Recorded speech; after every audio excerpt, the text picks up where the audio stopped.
नाजरीन आदाब, आप देख रहे हैं INN चैनल। मैं हूं शेख अहमद अली। आज की खास बात में हम देखेंगे कई अहम कौमी और बैनुल-अक़वामी खबरें।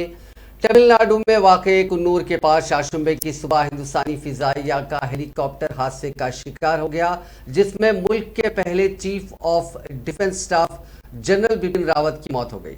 इस हादसे में उनकी बीवी मधुलिका रावत समेत 13 अफराद जहाँ बहक हो गए हैं। हादसे में एयरफोर्स के ग्रुप कैप्टन वरुण सिंह बुरी तरह जख्मी हुए हैं, जिनका इलाज फौज के अस्पताल में चल रहा है। हिंदुस्तानी फिजाइया और मरकजी वज़ीर दिफा राजनाथ सिंह ने जनरल बिपिन रावत समेत सभी 13 लोगों की मौत की तस्दीक कर दी है। तमिलनाडु के कुन्नूर के पास शाशुम्बे की सुबह फौज का एक VVIP हेलीकॉप्टर हादसे का शिकार हो गया था, जिसमें CDC जनरल बिपिन रावत और उनकी बीवी समेत 14 लोग सवार थे। हेलीकॉप्टर हादसे के बाद आग की जद में आ गया, जिससे इसमें सवार कई अफसरान बुरी तरह झुलस गए। सभी को आनन फानन में फौज के अस्पताल ले जाया गया था। शुरू में CDS बिपिन रावत की हालत के बारे में कोई जानकारी नहीं मिल रही थी, हालांकि अब उनकी मौत की तस्दीक हो गई है। हादसे के शिकार हुए फौज के इस हेलीकॉप्टर में फौज के कई अफसरान मौजूद थे।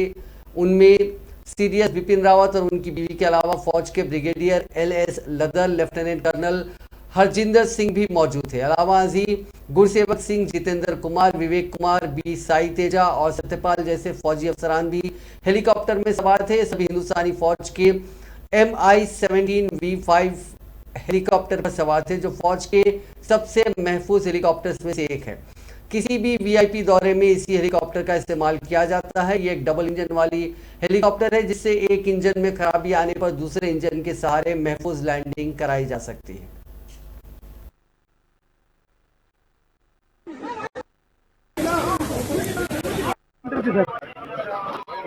அங்க ஒண்ணு இருக்கு சார்.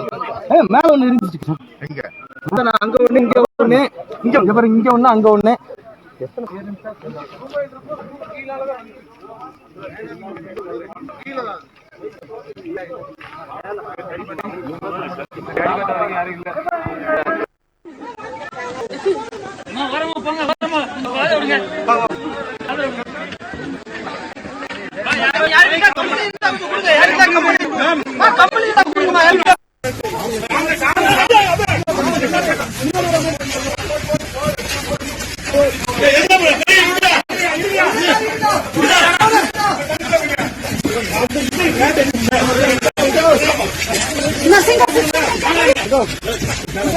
இருக்காங்க, அது எத்தனை பேர் வந்தாலும் தெரியும் மேடம். பிளாக் பாக்ஸ் மேல அது எடுத்துறாங்க. கீழ இருக்காங்க. கீழ தெரியல சார், கீழ எடுத்துறாங்க சார். 3 பேரா? மொத்தம் 5 பேரா?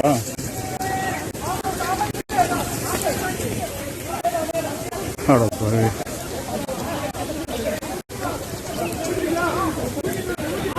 இது ஆர்மி தான். வயர் இருக்கா பாருங்க. வயர் இதெல்லாம் பாத்துக்கிங்க. सदर जमहूरिया रामनाथ कोविंद, नायब सदर जमहूरिया वेंकैया नायडू, वजीर आजम नरेंद्र मोदी ने तमिलनाडु में हेलीकॉप्टर के हादसे में जनरल बिपिन रावत, उनकी अहलिया और मुसल्लह अफवाज के दीगर एहलकारों की मौत पर गहरे रंजो गम का इजहार किया। मुतअद्दिद ट्वीट में वजीर आजम ने कहा कि मैं तमिलनाडु में हेलीकॉप्टर के हादसे से काफ़ी गमजदा हूँ, जिसमें हमने जनरल बिपिन रावत, उनकी अहलिया और मुसल्लह अफवाज के दीगर एहलकारों को खो दिया। उन्होंने इंतहाई तुनही के साथ हिंदुस्तान की खिदमत की। मेरी हमदर्दियाँ सोगवार खानदानों के साथ हैं। जनरल बिपिन रावत एक बेहतरीन सिपाही थे, एक सच्चे मुहिब्बे वतन। उन्होंने हमारी मुसल्लह अफवाज और सिक्योरिटी से मुतालिक साजो सामान को जदीद बनाने में काफ़ी ताउन किया। स्ट्रैटेजिक मामला से मुतालिक उनकी बसीरत और नुक्ते नज़र गैर मामूली था। उनके इंतकाल से मुझे गहरा सदमा पहुँचा है। हिंदुस्तान के पहले CDC के तौर पर जनरल रावत ने दिफाई असलाहत समेत हमारी मुसल्लह अफवाज से मुतालिक मुख्तलिफ पहलुओं पर काम किया। वो अपने साथ फौज में खिदमत अंजाम देने का भरपूर तजुर्बा लेकर आए। हिंदुस्तान उनकी गैर मामूली खिदमत को कभी फरामोश नहीं कर पाएगा। वज़ीर दिफा राजनाथ सिंह, कांग्रेस के साबिक सदर राहुल गांधी समेत मुतअद्दिद सियासी और समाजी हस्तियों ने इस हादसे पर इजहार गम किया है। इस दरमियान कांग्रेस सदर सोनिया गांधी ने ऐलान किया कि वो 9 दिसंबर को अपना यौम पैदाइश नहीं मनाएंगी। ये जानकारी कांग्रेस के सीनियर लीडर KC वेणुगोपाल ने अपने ट्विटर हैंडल से दी। उन्होंने लिखा कि कांग्रेस सदर ने कल यानी 9 दिसंबर को अपना यौम पैदाइश न मनाने का फैसला किया है। साथ ही उन्होंने पार्टी कारकुनों और हामियों से सख्ती के साथ कहा कि वो किसी भी तरह के जश्न से परहेज करें। Chief of defence staff general Bipin Rawat के हेलीकॉप्टर हादसे की वजह खराब मौसम को माना जा रहा है। अभी तक सामने आए इंडिकेशंस और दिल्ली में आला ओहदेदार उनके मुताबिक घने जंगल, पहाड़ी इलाका और लो विजिबिलिटी की वजह से हेलीकॉप्टर का यह हादसा पेश आया होगा। वेलिंगटन का हेलीपैड जंगल और पहाड़ी इलाके के फौरी बाद पड़ता है, इसलिए पायलट के लिए इसे दूर से देख पाना मुश्किल होता है। ऐसे में खराब मौसम में हेलीकॉप्टर की लैंडिंग यहां हमेशा ही चैलेंजिंग रहती है। शुरुआती इशारों के मुताबिक खराब मौसम के दौरान बादलों में विजिबिलिटी कम होने की वजह से हेलीकॉप्टर को कम ऊंचाई पर उड़ान भरनी पड़ी। लैंडिंग पॉइंट से दूरी कम होने की वजह से भी हेलीकॉप्टर काफी नीचे था, नीचे घने जंगल थे, इसीलिए क्रैश लैंडिंग भी फेल हो गई। इस हेलीकॉप्टर के पायलट ग्रुप कैप्टन रैंक के ओहदेदार थे। ऐसे में इंसानी भूल चूक का अंदेशा ना के बराबर है। हेलीकॉप्टर ट्विन इंजन वाला था, ऐसे में अगर एक इंजन फेल हो जाता तो भी बाकी बचे दूसरे इंजन से लैंडिंग की जा सकती थी। एक्सपर्ट्स ने बताया कि वेलिंगटन का हेलीपैड लैंडिंग के लिए आसान नहीं है, जंगल है और फिर पहाड़ है। इसकी वजह से पायलट को हेलीपैड दूर से दिखाई नहीं देता, काफी नजदीक आने पर ही हेलीपैड नजर आता है। ऐसे में जब खराब मौसम के दौरान पायलट ने लैंडिंग की कोशिश की होगी तो बादलों की वजह से विजिबिलिटी कम हो गई होगी, उससे हेलीपैड सही तरह से नजर नहीं आया होगा और हादसा हो गया। हम आपको बता दें कि अब तक करीब 10 बड़ी शख्सियात ऐसे ही हादसात में उनकी जान गई, जिसमें संजय गांधी शामिल हैं। इसके अलावा एक और हेलीकॉप्टर का हादसा हुआ था जिसमें लोकसभा के साबिक स्पीकर शामिल थे। एक आंध्र प्रदेश की बात करें तो वाई एस राजशेखर रेड्डी का भी इंतकाल ऐसे ही एक हेलीकॉप्टर हादसे की वजह से हुआ था। दिल्ली की सरहद पर पिछले 1 साल से जारी किसानों की तहरीक को खत्म करने के लिए हुकूमत की जानिब से भेजे गए मुसव्वदे पर किसान तंजीमों के दरमियान इत्तेफाक हो गया और उम्मीद है कि जुमेरात को तहरीक वापस करने पर फैसला हो जाएगा। संयुक्त किसान मोर्चा ने कहा कि हुकूमत से एक तरमीमी मुसव्वदे तजवीज़ हासिल हुई है, जिसे कबूल करते हुए किसान तंजीमों के दरमियान एक आम इत्तेफाक हो गया है। उन्होंने कहा कि हुकूमत के लेटर हेड पर दस्तखत किए गए रस्मी खत का इंतजार है। एसकेएम कल यानी संयुक्त किसान मोर्चा कल दोपहर 12 बजे सिंगू बॉर्डर पर फिर से मीटिंग करेगा और इसके बाद महाजों को हटाने के लिए रस्मी फैसला करेगा। किसान रहनुमा गुरनाम सिंह चडोनी ने कहा कि हुकूमत की जानिब से जो मुसव्वदा है उस पर इत्तेफाक हो गया है, अब हुकूमत की तरफ से लेटर पैड पर रस्मी खत आने का इंतजार है। उन्होंने कहा कि तहरीक मुलतवी करने का फैसले पर कल एक मीटिंग ली जाएगी, उसके बाद ये फैसला लिया जाएगा। आपने या जो भी साथी बीच में थे सभी ने मिलकर उस पर सहमति जता दी है कि जहां तक सरकार पहुंची है वहां तक हमारी सहमति है। एक बार इस आंदोलन को ड्राफ्ट आएगा और जब ड्राफ्ट आ जाएगा उस पर फिर कल बैठक होगी और उसी बैठक में हम आगामी निर्णय और रणनीति बनाएंगे। तब तक के लिए हमारी तैयारियां यथावत हैं। आंदोलन को स्थगित करने का कोई प्रश्न नहीं है। आंदोलन हमारा निरंतर जारी है। मेरे सभी पत्रकार भाई और बहनों, आज हमारे एसकेएम के 5 मेंबरी कमेटी की मीटिंग नई दिल्ली में हुई।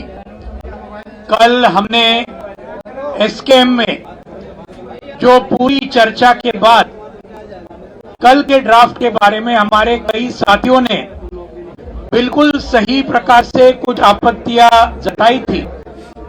इन सभी आपत्तियों को लेकर कल रात को एसकेएम के 5 मेंबरी कमेटी ने ये सभी आपत्तियां केंद्र सरकार को लेकिन अब सरकार के पाले में है। अगेन सरकार किस तरह से उस पे एक्ट करती है वो कल तक निकल के सामने आ जाएगा और जैसा भी सरकार निर्णय लेगी उसके बाद उसी के अनुसार हम कल वाली जो मीटिंग है उसमें आगे विचार करके आगे की बात सोचेंगे कि हमको क्या करना है। तो इतना ही आज कहना था, इससे ज्यादा कुछ कहने जैसी बात नहीं है। मैं आप लोग आए, आपने बहुत घंटों से नहीं कोई नहीं, ये हमारा जो हम ये संयुक्त किसान मोर्चा इसमें जो तय हो जाता है उससे एक अक्षर हम ऊपर नीचे जा नहीं सकते। हमको अधिकृत किया संयुक्त मोर्चा।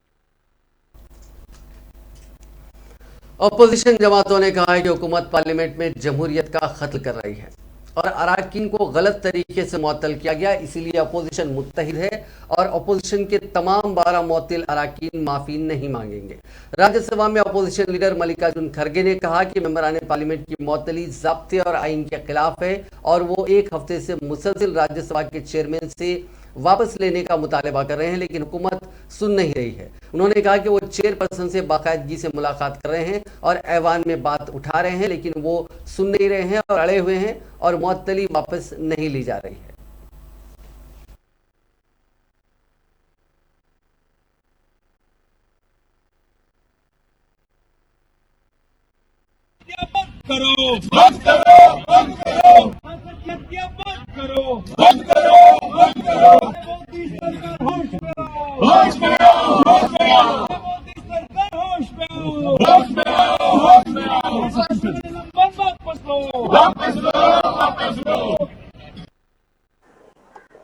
सभी को नमस्कार।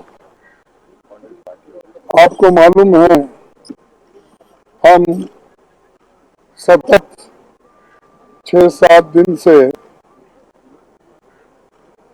जो सदस्यों को सस्पेंड किया गया है उनके सस्पेंशन को रिवोक करने के लिए सदन में हमारी बात रख रहे हैं और चेयरमैन से हम बहुत बार विनती कर चुके हैं कि हमारी कोई गलती नहीं, फिर भी हमारे को बहुत बड़ी सजा दी गई है। और ये तो सस्पेंशन मैंने कहा कि रूल्स के खिलाफ भी है और संविधान के उसूलों के आर्टिकल 95 के खिलाफ भी ये है, लेकिन फिर भी 85 तो फिर भी वो अपने ही निर्णय पे अड़े हुए हैं। हम ये नहीं चाहते कि सदन ऐसा ही चले, लेकिन वो हमको फोर्स कर रहे हैं कि ऐसा जो भी सस्पेंशन हो गए हैं उनके बारे में लोग उठाएंगे, फिर सदन नहीं चलना और कोई मुद्दे नहीं उठाना, चाहे वो फार्मर्स का हो, चाहे पेगासस का हो, चाहे वो अपना इन्फ्लेशन का हो, चाहे पेट्रोल डीजल का हो और नागालैंड का इश्यू, ये वो नहीं चाहते कि ये चीजें सदन में आए। और हम बार बार अपील करते हैं, हर 11 बजे अपील करते हैं, फिर जाके मिलते भी हैं उनसे, फिर भी वो अपने ही बातों पे अड़े हुए हैं। इसीलिए आज फिर हमने वही मुद्दा उठाया और हम उनको ये कहा कि ठीक नहीं है, कृपया करके आप सस्पेंशन को रिवोक करो। तो वो कह रहे हैं कि माफी मांगना चाहिए। किस चीज के लिए माफी? क्या रूल्स के खिलाफ हमने कुछ काम किया है? क्या कोई संविधान के खिलाफ हमने कुछ काम किया है? नहीं, लेकिन वो बार बार हमको एक बात बता रहे हैं।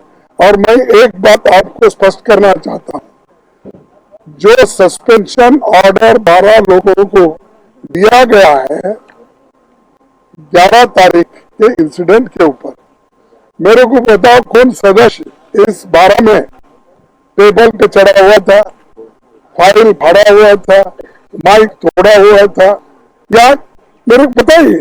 यानी गलत चीजें 11 तारीख के इंसिडेंट पे डालकर आज आप बिना नेमिंग, रूल तो ये कहते।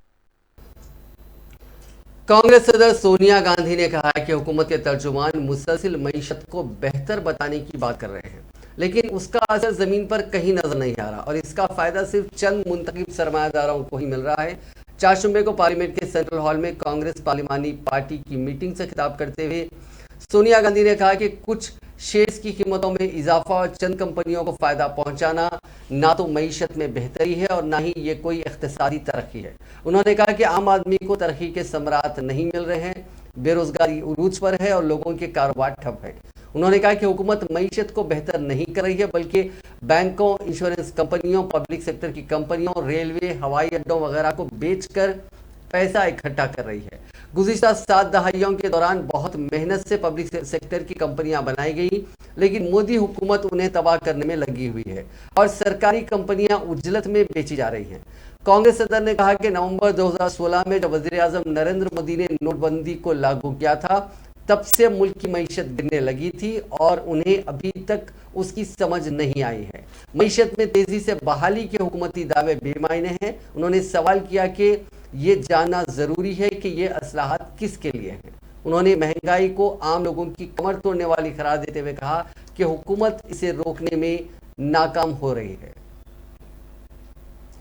उत्तर प्रदेश में होने जा रहे असेंबली इंतखाबात के पेश नजर कांग्रेस पार्टी की जानिब से खवातीन के लिए इंतखाबी मंशूर पेश किया गया। राजधानी लखनऊ में प्रेस कॉन्फ्रेंस के दौरान कांग्रेस की जनरल सेक्रेटरी प्रियंका गांधी ने खातून इंतखाबी मंशूर पेश किया। इस दौरान प्रियंका गांधी ने कहा कि खवातीन को जमीन पर बाइख्तियार बनाने के लिए यह जरूरी है कि उन्हें सियासत में भी शिराकत दारी हासिल हो।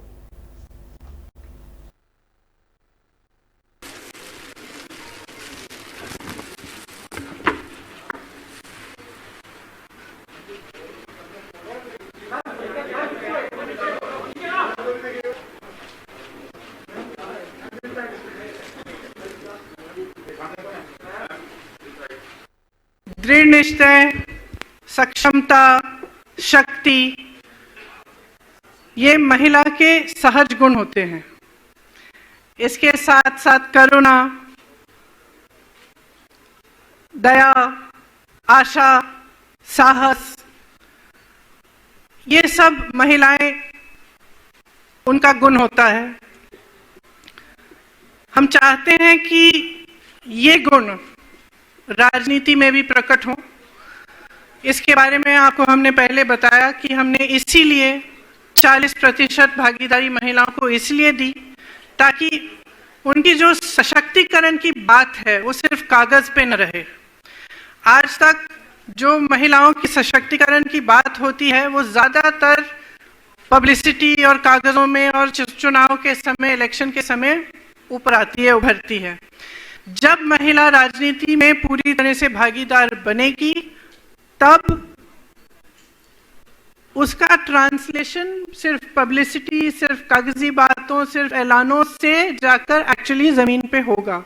इसकी शुरुआत पंचायती राज में कांग्रेस पार्टी द्वारा जो 33% आरक्षण था उससे इसकी शुरुआत हुई। कांग्रेस पार्टी ने देश को पहली महिला प्रधानमंत्री दी। उत्तर प्रदेश में सुचेता कृपलानी जी यहाँ की पहली महिला मुख्यमंत्री भी रही, वो भी कांग्रेस पार्टी की थी। हमारे देश में महिला प्रधानमंत्री तब बनी जब दूसरे विदेश में और पूरे दुनिया भर में बहुत कम महिलाओं की राजनीति में उस स्तर पर भागीदारी होती थी। आज जाकर अमेरिका में एक महिला वाइस प्रेसिडेंट पहली बार बनी है कुछ सालों पहले, और हमारे देश में एक महिला प्रधानमंत्री बहुत समय पहले बनी थी। कांग्रेस के साबिक सदर राहुल गांधी ने हुकूमत पर हमला बोलते हुए कहा कि मुल्क को मसाइल दरपेश हैं, उसकी वजह मोदी हुकूमत का तकब्बुर और दोस्तों से मोहब्बत। ख्याल रहे कि राहुल गांधी अक्सर वज़ीर आज़म नरेंद्र मोदी पर इल्ज़ाम आयद करते हैं कि वो चंद अमीर घरानों के मफाद के लिए काम कर रहे हैं। दोस्तों से मोहब्बत का इस्तेमाल करके उन्होंने चंद सनतकारों की जानिब इशारा किया। राहुल गांधी ने ट्विटर पर लिखा कि महंगाई, बेरोजगारी, ज़रूरी बहरान, चीन के कब्जे, सबकी जड़ एक ही है, मोदी हुकूमत का तकब्बुर, दोस्तों से मोहब्बत और नाकामी। राहुल गांधी ने मजीद कहा कि नाइंसाफी के खिलाफ आवाज उठाने के साथ ही हम कांग्रेस की हुकूमत वाली रियासतों में अवाम के मसाइल हल कर रहे हैं, अवाम के मन की बात सुन रहे हैं। हुकूमत ने प्रधानमंत्री आवास योजना ग्रामीण को मार्च 2024 तक जारी रखने का फैसला लिया है। इस पर 2,17,257 करोड़ रुपए की कुल लागत आने का तखमीना है और इसमें जुमला 1,25,106 करोड़ रुपए मरकजी हुकूमत फराम करेगी। वज़ीर आज़म नरेंद्र मोदी की सदारत में काबीना की इस फैसले के बारे में मालूमात फराम करते हुए इत्तलात और नशरियात के वजीर अनुराग ठाकुर ने कहा कि स्कीम को 31 मार्च 2021 से आगे बढ़ाने की दही तरक्की वजारत की तजवीज़ को मंजूरी दे दी गई है। पक्का मकान देने की सुविधा दी जाए, और जिसका 2016 में जब शुरुआत की गई तभी आंकलन किया गया था कि लगभग 2,95,00,000 लोगों को पक्के मकान की आवश्यकता है और जिसकी स्वीकृति भी दी गई थी, जिसमें से अब तक नवंबर 2021 तक 1,65,000 आवास 1,65,00,000 आवास बनाकर दिए जा चुके हैं और सभी जो पात्र परिवार थे उनको इसके पैसे का भी दिया गया है। जो बाकी शेष बचे हुए परिवार हैं वो भी अपने पक्के मकान बना सके, इसलिए प्रधानमंत्री आवास योजना ग्रामीण को 2024 तक जारी रखने की मंजूरी दी गई है। अब तक इस पर 1,97,000 करोड़ रुपया व्यय हुआ है। मार्च 2021 तक 1,97,000 करोड़ रुपये इसके ऊपर व्यय हुआ है, जिसमें से केंद्र सरकार ने 1,44,162 करोड़ रुपया खर्च किया और इसके अतिरिक्त आज जो मंजूरी दी गई है ताकि शेष बचे पक्के मकान जो बनकर लोगों को तैयार करके दिए जा सकें, इसके लिए 2,17,257 करोड़ रुपए की मंजूरी। समाजवादी पार्टी सरबराह अखिलेश यादव ने वजीर आजम नरेंद्र मोदी के लाल टोपी वाले बयान पर पलटवार किया। अखिलेश ने कहा कि पीएम मोदी ने अपने वादे पूरे नहीं किए, इसीलिए अपनी जबान बिगाड़ रहे हैं। अखिलेश ने कहा कि ये लाल रंग इमोशन का रंग है, एक तहरीक का, इनकलाब का और बदलाव का निशान है। उन्होंने कहा कि पीएम जानते हैं कि इस बारे में यूपी में इस बार बदलाव आने वाला है। सिर्फ एक रंग को मानने वाले लोग हमारी जज्बात नहीं समझ सकते।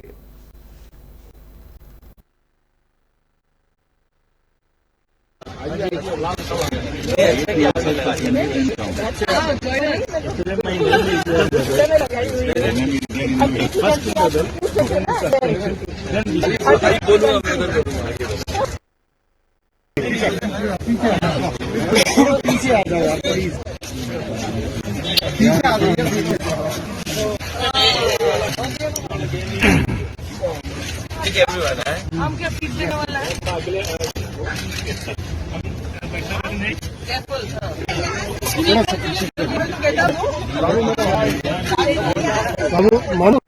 कि दिल्ली तक लाल टोपी की चमक पहुंच गई है और ये भाषा पहले मुख्यमंत्री जी बोल चुके हैं। ये नई भाषा नहीं है कि जब भगवान या देवी देवताओं में भी अगर आप देखोगे तो कहीं ना कहीं लाल रंग दिखाई देगा। भगवान हनुमान जी के रंग लाल है, सूरज का रंग लाल है, लाल रंग रिश्तों का है और शायद रिश्ते भारतीय जनता पार्टी नहीं समझती। जो विकास नहीं कर पाए और विकास भी आज अधूरा और जनता उत्तर प्रदेश की विकास जानना चाहती है कि आखिरकार विकास क्या किया है। उत्तर प्रदेश के वज़ीर आला योगी आदित्यनाथ ने 4 जुम्मे को समाजवादी पार्टी पर जमकर हमला बोला। सीएम ने कहा कि पिछली हुकूमत के वक्त जिस पैसे से कब्रिस्तान की बाउंड्री बनाई जाती थी, आज बीजेपी हुकूमत में उसी पैसे को तीर्थ इलाकों की तरक्की के लिए लगाया जा रहा है। पिछली हुकूमतों में तो ऐसा लग रहा था कि कुछ कंस के मानने वाले इख्तिदार में हैं। उन्होंने कहा कि ब्रज भूमि की अपनी अहमियत है, ये वही भूमि है जहां जन्म लेकर भगवान श्री कृष्ण ने इस जमीन का शुक्रिया अदा किया था।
अब बात कोरोना वायरस की। पिछले 24 घंटों में दुनिया भर में कोरोना के 6,15,616 नए मामला दर्ज हुए। इसी दौरान 8,203 अफराद की मौत हुई।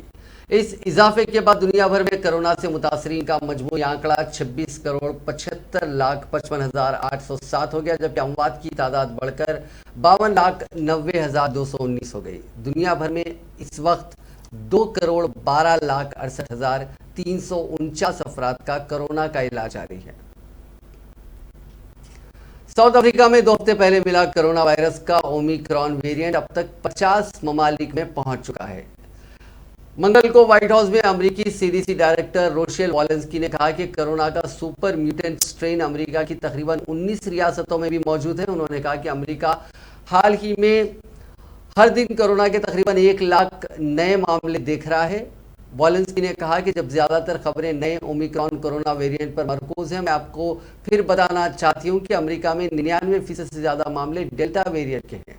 वॉलेंस्की ने कहा कि हालांकि हम अभी ओमिक्रॉन की संगीनी को समझने के लिए काम कर रहे हैं और साथ ही ये जानने की कोशिश कर रहे हैं कि ये टीके नए वेरिएंट पर कितने असरदार साबित हो सकते हैं, तभी हम ओमिक्रॉन के खिलाफ कुछ तहफ़्फ़ुज़ फराहम करेंगे। मुल्क में कोरोना इन्फेक्शन के हर रोज बढ़ते कम होते सिलसिले के दरमियान सेहतयाब होने वालों की तादाद में मुसलसल इजाफे की वजह से पिछले 8 दिनों से एक्टिव केसेस 1 लाख से कम हो गए हैं। दरियासना मंगल को 73,62,000 कोविड वैक्सीन लगाई गई है और इसके साथ ही मजमूई तौर पर वैक्सीनेशन की तादाद 1,29,54,19,975 हो गई। चारशंबे की सुबह मरकजी वजारत सेहत की तरफ से जारी आदादोशुमार के मुताबिक मुल्क में गुज़िश्ता 24 घंटों में कोरोना इन्फेक्शन के 8,439 नए केसेस सामने आए और मुतासरीन की तादाद बढ़कर 3,46,56,822 हो गई है और पिछले 24 घंटों में 195 अफराद की कोरोना की वजह से मौत भी हुई है। 26 दिसंबर से इंडिया और साउथ अफ्रीका के बीच 3 टेस्ट मैचों की सीरीज खेली जानी है। इसके लिए टीम इंडिया का ऐलान कर दिया गया है। रोहित शर्मा, केएल राहुल, ऋषभ पंत, जसप्रीत बुमराह, मोहम्मद शमी और हनुमा विहारी की टीम में वापसी हुई है। साथ ही रोहित शर्मा को वनडे और T20 टीम का कैप्टन भी डिक्लेयर कर दिया गया है। टेस्ट टीम में विराट कोहली कप्तान होंगे, जबकि टीम में रोहित शर्मा, केएल राहुल, मयंक अग्रवाल, चेतेश्वर पुजारा, अजिंक्य रहाणे, श्रेयस अय्यर, हनुमा विहारी, ऋषभ पंत, वृद्धावन साहा, रविचंद्रन अश्विन, जयंत यादव, ईशांत शर्मा, मोहम्मद शमी, उमेश यादव, जसप्रीत बुमराह, शार्दुल ठाकुर और मोहम्मद सिराज को शामिल किया गया है। स्टैंड बाई प्लेयर के तौर पर नवदीप सैनी, सौरव कुमार, दीपक चाहर और अजरान नागवत्सवाला को चुना गया है। रिजर्व बैंक ऑफ इंडिया ने रबी की बुआई में तेजी, त्योहारी सीजन से मांग बढ़ने, ज़राअत और इससे मुतालिक सरगर्मियों में नए रोजगार उभरने के दरमियान कोरोना वायरस के नए वर्जन ओमिक्रॉन की आमद के बाद से उसके केसेस में हो रहे इजाफे और आलमी वाक़या से हिंदुस्तानी मईशत के मुतासिर होने पर खदशात का इजहार करते हुए रवा माली साल में तरक्की के अपने साबिक़ा अंदाजे 9.5% को बरकरार रखा। रिजर्व बैंक के गवर्नर शक्तिकांत दास ने मॉनेटरी पॉलिसी कमेटी की 3 रोज़ा मीटिंग के बाद जारी करदा अपने एक बयान में यह अंदाजा जाहिर किया।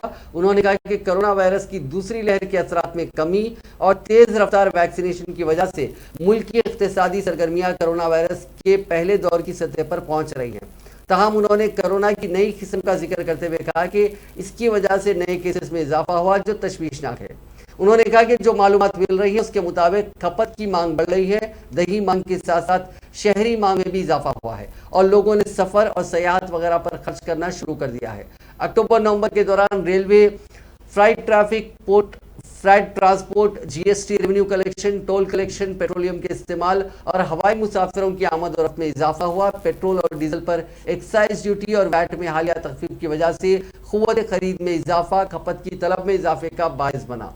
अगस्त के बाद से हुकूमती खपत में भी इजाफा हुआ, जिसकी वजह से मजमूई मांग बढ़ रही है। नाज़रीन, आज की खास बात में बस इतना ही। आपसे कल मुलाकात होगी नई खबरों के साथ, नए एनालिसिस के साथ। फिलहाल दीजिए इजाजत। खुदा हाफिज।